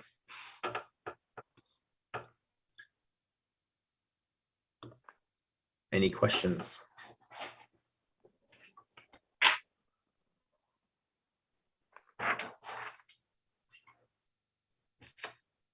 We have a motion to approve the 2022-23 calendar as presented.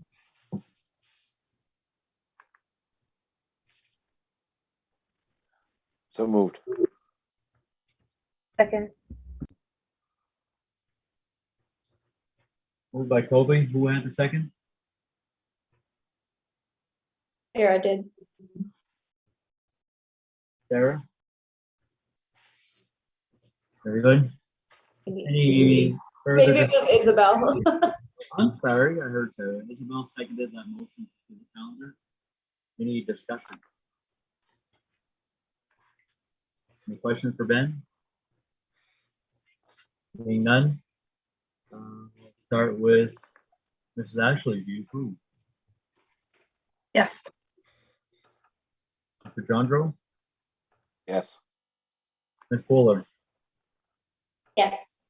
Ms. Logan. Yes.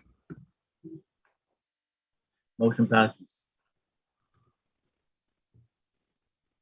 Next item of business, MSAD 27 strategic plan. So I did push out a survey last week. To date, we have 167 responses to that survey. It asks, what stakeholder group the individuals represent. The majority of our respondents are parents of students, second by staff members, and then we have community members at large, and then a mixed bag of other responses. We have students who have responded, and this is based on what they felt are the top 5 guiding beliefs out of the set of guiding beliefs that we provided or what they wrote in. So we are collecting that. We're going to have some good data to share out with our strategic planning committee when we do convene that committee and start discussing. And this is just to help me. There's some good feedback with comments that folks have left.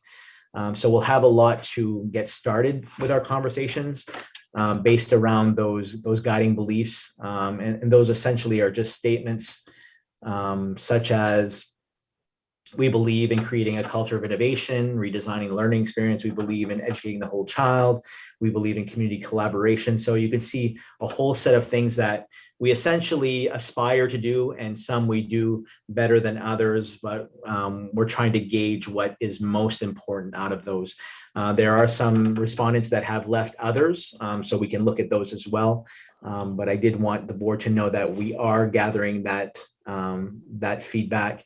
I do want to get the board's thoughts about whether or not we should, as a school, push that out to students.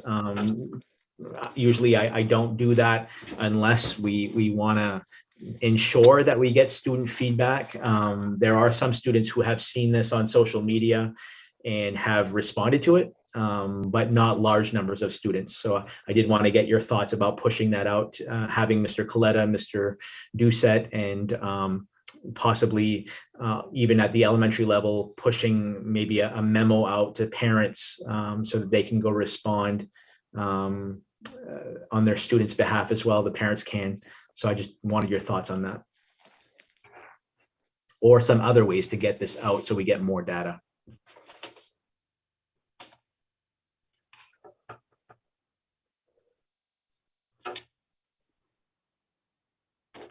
I mean, I'm fine if it goes out to students. I really don't. I don't think it would be a bad thing.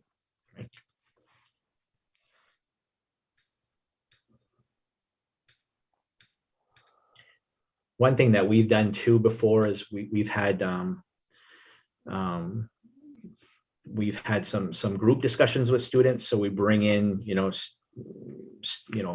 10 random students and just have a discussion with them and let them weigh in that way as well. So that's also another option that we have. Another thing that we would need to discuss is the makeup of the strategic planning committee. And so that I can start reaching out to those folks and inviting them to an initial meeting. And so there's that. And then whether or not we should be having those strategic planning committees live in person, Zoom, or a combination of both in order to be flexible. But I think what we should start with is who's going to be on this strategic planning committee.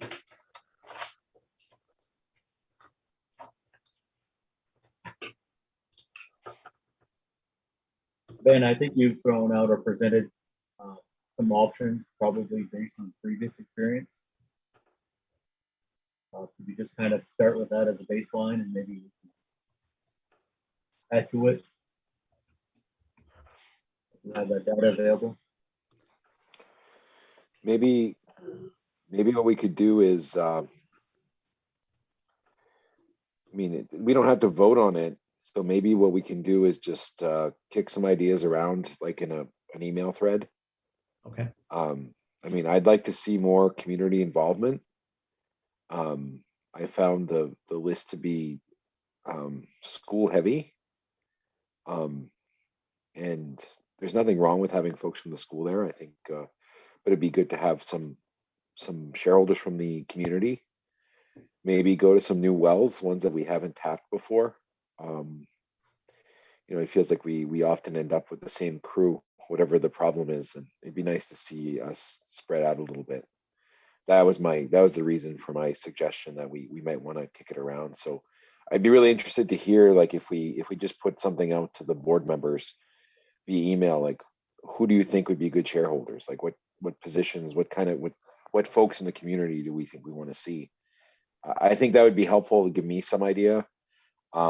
And I'm going to be completely honest. I mean, I've been pushing hard for the strategic plan thing, and my wife reminded me that I'm up for re-election. So if I'm the only one who really is that vested in this, it may be worth just putting this off until after March, till we know who our board's going to be, because we have two members that are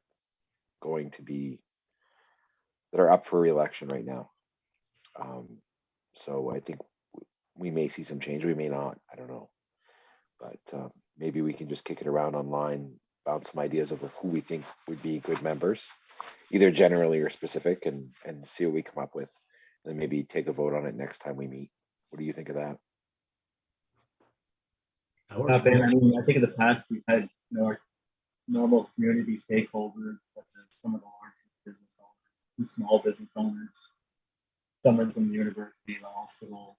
I think we can have a good mix of parents, businesses, university, maybe government, college, mixed in with staff and a few administrators. I think as long as we take a well-balanced approach, we can come back and present something to the board at a up-and-coming meeting. Yep. Maybe not necessarily next month, but just keep that in the back of your head. Yeah. So that's kind of what I would be looking at. I don't know how everybody else feels. So maybe we take Toby's suggestion and I can send out an email thread and we can bounce around some ideas. Then I can put a draft together and then we can take it from there. Toby, are you suggesting we hold off on board appointments to this committee until we know who's going to be on the board after the elections? No, I was kind of just suggesting we kick the whole discussion down until after the elections, because I think it's going to feels like we have enough on our plate right now. If it's not on fire, I mean, we've got the changes going on Valley Unified. If these are my last 3 meetings, it doesn't feel like it would be a good use of my time personally. We got other things we got to take care of. It'll be there in March. So that's all I'm thinking is, with COVID and with the Valley Unified changes, it feels like there's enough on fire right now. And I know I was the one pushing this, but I'm just taking a step back, and I mean, everything's crazy. I did not expect Valley Unified to take the turn it did last month. And I feel like that really should bear our attention currently. I think we need to figure out what that relationship is, because it's going to help inform us of what we do as a SAD. That's where I am. I agree. I think the Valley Unified decisions are going to help mold what our own strategic plan are going to become. So maybe this will be a good use of our time to make sure we have a good comprehensive committee. So we'll spend time just trying to bounce ideas about who would best serve on that committee, because it might take months to get responses from potential committee members on whether or not they can commit.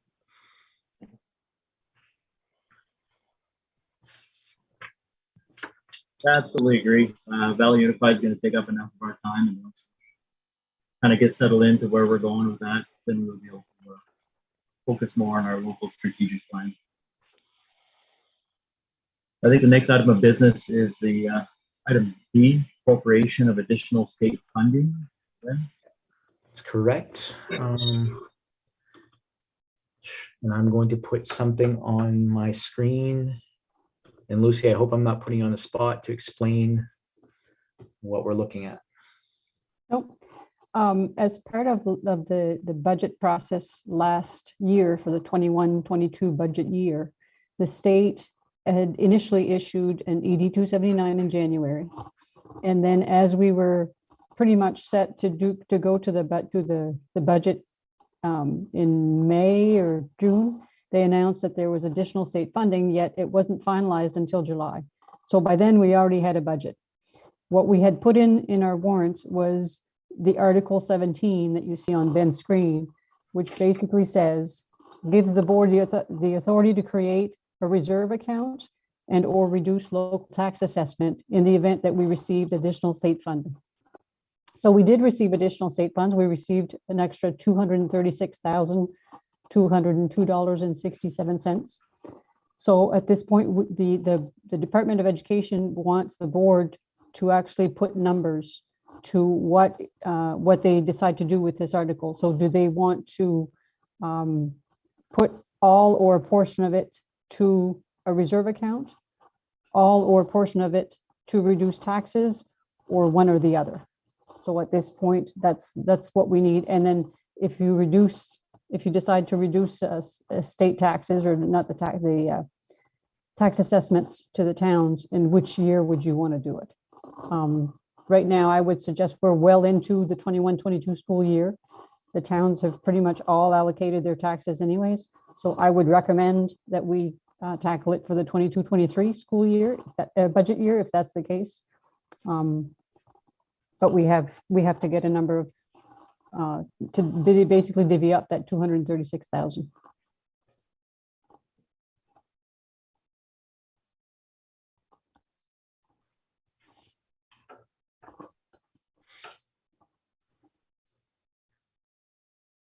In terms of a reserve account, when you create a reserve account, you can create a reserve account that's general or a specific one. So examples of a reserve account could be to address facilities projects, or to be set aside to reduce local taxes in future years, that kind of thing. You could set one up to go towards technology, go towards for whatever you can think of in terms of reserve. It basically allows you to set those monies aside and make them available when you need them. When you do decide to use them, the board then say in November, you've decided you need to use those funds, the board then gets a vote to take money out of those reserve accounts. It's not something that I decide on a whim and be able to take them out. The board actually has to give authority at that time to take them out and spend them. Lucy, what is the total amount again? $236,202.67.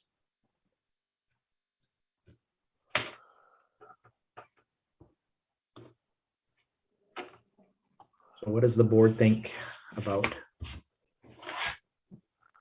that? My first thoughts are price of oil and where we stand with that, and the price of fuel and the biomass. Have we taken an additional hit from the price of oil this winter, Lucy? Right now, the prices are close to $3. They range between $2.75, around $2.75 a gallon, and both for the gas and the diesel. So that would be a good one as well.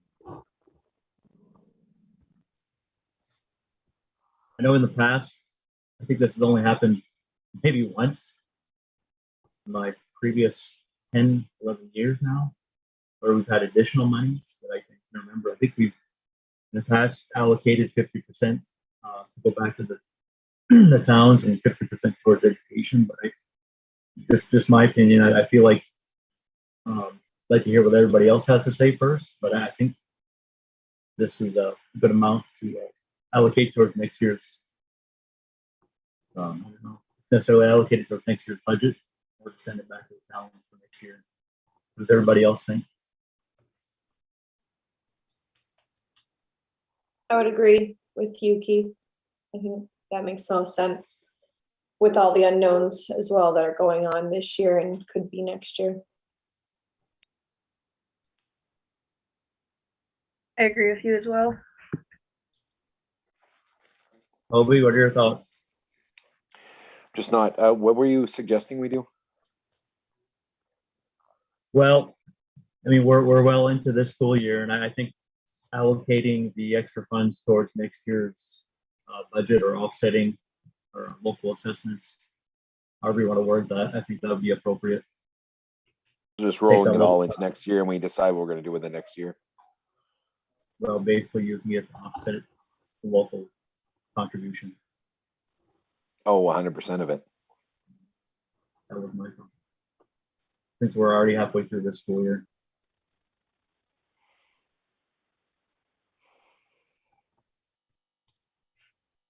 Just for clarification, a reserve fund is not just for that 1 year. It would stay in there as long as you don't need it. I'm not sure if you interpreted that as being just a 1 year reserve. So if they needed 80,000 next year, they could take 80,000 out. If they needed 50,000 the following year, they could take that out.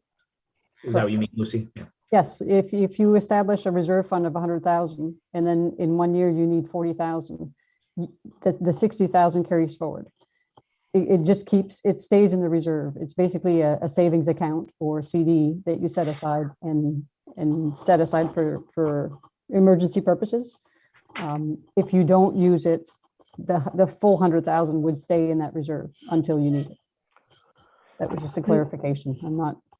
I'm not suggesting you do anything different than what you're looking to do. In order to use your funds from a reserve account, you have to go back to town meeting and get it approved. No, I think in this case, it's just the board. For an SAD? I believe so, yes. I would be inclined to put it into a reserve account to offset instead of just setting it forward as an offset. That way, if this year it works out well, if there's federal funds and we're doing okay, we don't have to raise taxes, or we don't increase our budget significantly, I would be inclined to save it for a year when we do, when we have something we have to do and it's going to cost us more. I think I'd be more inclined to put it into a reserve for future offsets as opposed to just putting it to next year for offsets.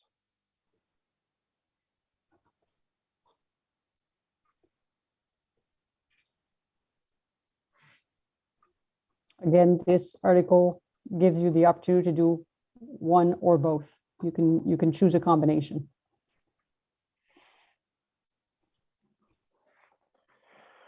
What do you think, Keith? I'd be comfortable with putting half of it in reserve. And then the other half, as I stated earlier,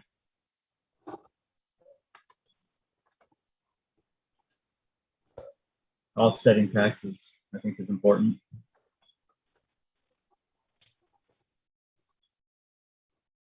I guess what I would say, Keith, is I want to make sure I understand this is that if we put whatever $200 and some thousand in reserve to offset taxes, we could still put half of it next year towards offsetting taxes, depending on what our budget looks like.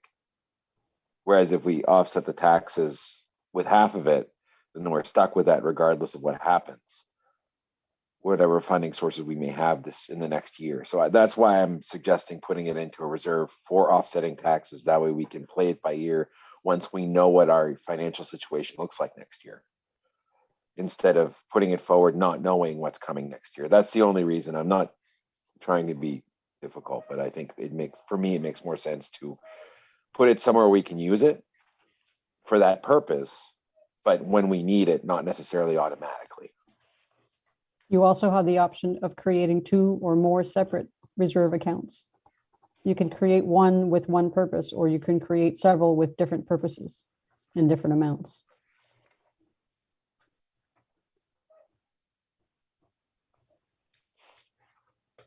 I think creating the reserve account is a good idea. It gives us the flexibility coming into our budget season.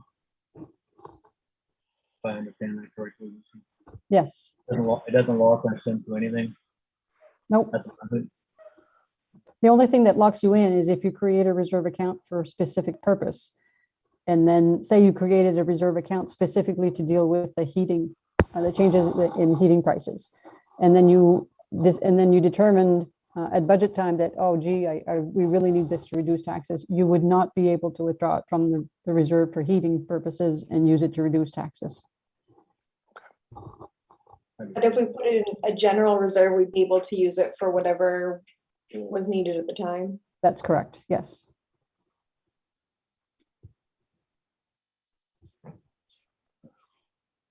Keith, how would you feel about half into a general reserve and half into a reserve for reducing taxes?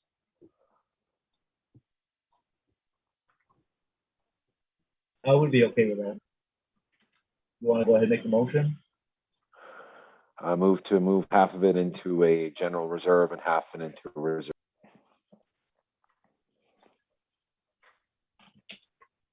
I'll second. Toby made the motion. Abby seconded it. Do we have any further discussion? Sarah, you're on here somewhere. Haven't heard from you yet. Just trying to follow along. I know we had created a line item in the budget maybe, or we had kind of set a goal for doing some facilities stuff over the next few years. And so, Yes, and what that is, Sarah, is we currently, in this is the first year that we've done that. We've set aside $100,000, just a general amount that we can tackle projects throughout the year versus in prior years, we were assigning specific dollar amounts to specific projects. And we found that very difficult for the timelines that we can tackle some of these projects that we were unable to accomplish them when we wanted to, or if there was a price change, that it didn't give us the flexibility of doing something different. So by putting in a fixed dollar amount and just as general for facilities projects, it allows us to tackle these as we need them throughout the year and move on to something different if we find that the project that we had planned is either way too costly or just cannot be accommodated in the time frame that we need it. So I do plan on including $100,000 again in this year's budget. We also have a contingency in the event that, say, a boiler breaks down. There's always a contingency amount for those emergency items that we just cannot put off. and then worst case scenario, this reserve account could always fund something if we needed it to, Correct. which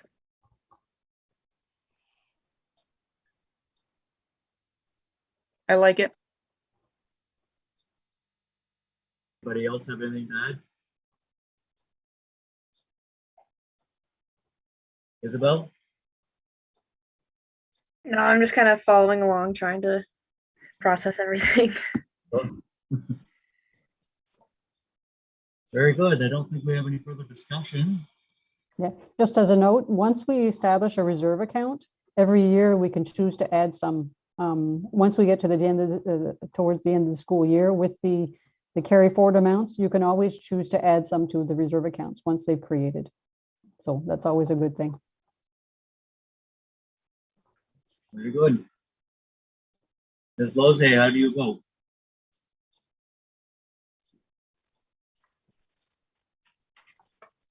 And just the vote on this article is to set aside half of the additional state funding in a general reserve account and the other half towards a reserve to reduce future tax assessments.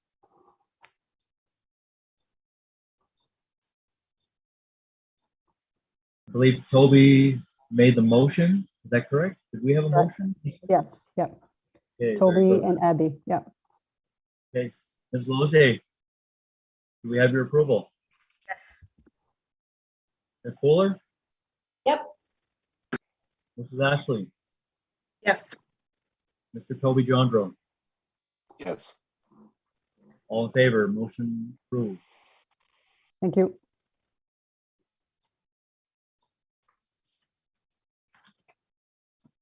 Okay, motion to enter into executive session pursuant to 1 MRSA section 405-6D for labor contract discussions between MSAD 27 and Teamsters Local 340 IT bargaining unit. Do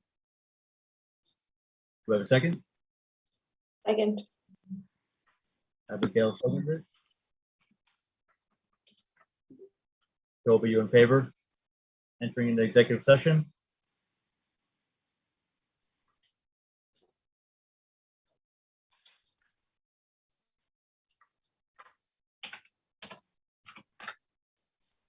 Sorry, yes.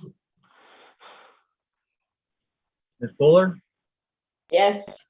Ms. Lozay? Yes. Ms. Ashley?